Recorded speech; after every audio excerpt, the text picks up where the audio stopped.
నమస్తే. Welcome to Leo. మనతో ఉన్నారు senior journalist doctor Kanakadurga Vadlamani గారు. మేడం నమస్తే. నమస్తే అండి. మేడం, టాలీవుడ్ హీరోలకు ఏమైంది?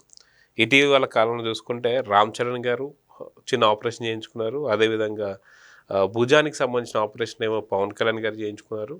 ఒక సినిమా షూటింగ్లో గాయపడినటువంటి ఒక నటసింహం బాలకృష్ణ గారు కూడా ఇప్పుడు ఆయన చిన్న ఆపరేషన్ అయితే జరిగింది. అయితే వాస్తవానికి ఈ బాలకృష్ణ గారికి సంబంధించి చంద్రబాబు నాయుడు గారు కలవడం ఇవంతా కూడా పెద్ద వైరల్ అవుతున్న వార్త. సో ఏంటి మొత్తానికి టాలీవుడ్ హీరోలకు ఏమైంది? ఎందుకు ఈ ఆపరేషన్లు అంటే ఏం చెప్తారు? దిష్టి తగిలిపోతుందేమోనండి తెలుగు హీరోలకి.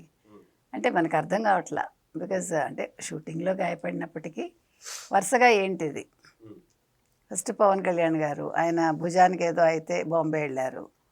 తర్వాత బాలకృష్ణ గారు కాకినాడ షూటింగ్లో ఉంటే మోకాలికి దెబ్బ తగలడం ఆ షూట్లో భాగంగా వెంటనే ఆయన ఎయిర్ లిఫ్ట్ చేసి హైదరాబాద్ తీసుకొచ్చారు. అది మైన్యూట్ అయినా కూడా ఎక్కువ కేర్ తీసుకోవాలి.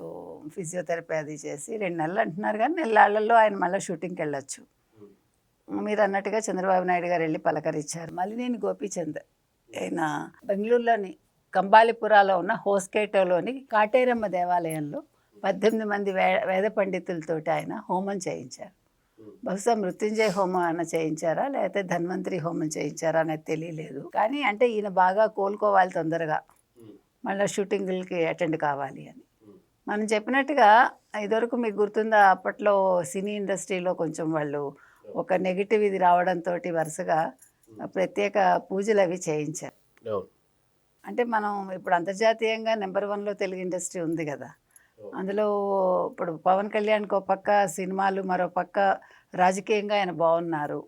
దాంతో మీరు చూశారు అందులో అసలు ఈ ప్రతిపక్షం రోజు ఆయన మీద పడేడ్చింది మొన్నటి వరకు. ఇప్పుడు లోకేష్ మీద పడుతున్నారు అనుకోండి.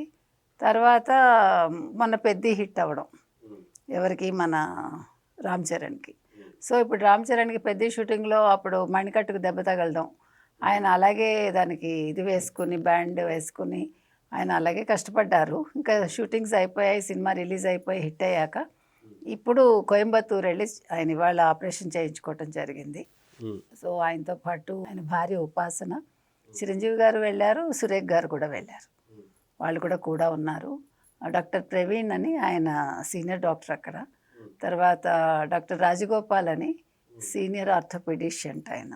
సో ఆయన పర్యవేక్షణలో ఆపరేషన్ సక్సెస్ అయింది. నేను అనేది ఏంటంటే మళ్ళీ ఫ్యూచర్లో ఫర్దర్గా ఎవరికి కూడా ఎటువంటి అనారోగ్యం రావద్దు తెలుగు ఇండస్ట్రీలో. ఆడవాళ్ళు ఏంటి మగవాళ్ళు ఏంటి, హీరోస్ అయినా హీరోయిన్స్ అయినా కూడా అందరూ మనకు ఒకటే కదా. సో అందుకని తొందరగా వీళ్ళందరూ కోలుకోవాలండి. ఒకళ్ళ తర్వాత ఒకళ్ళు ఈ రకంగా జరగటం ఏంటో అర్థం కావట్లేదు. వాళ్ళ ఫ్యాన్స్ కూడా కొంచెం బాధపడతారు కదా.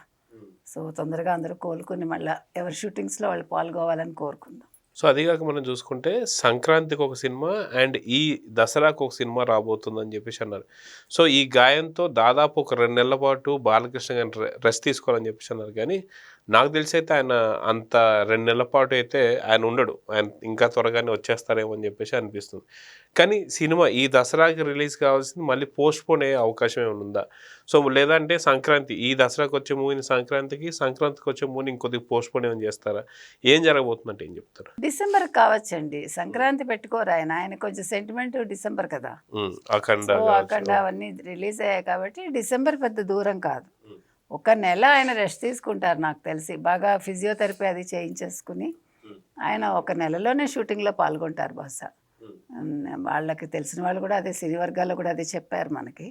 కాబట్టి ఆయన తొందరగానే కోలుకుని తొందరగా షూటింగ్లు చేసుకుని బై డిసెంబర్ ఆయన సినిమా రిలీజ్ అయిపోతుంది. ఏమి ఇబ్బంది ఉండదు.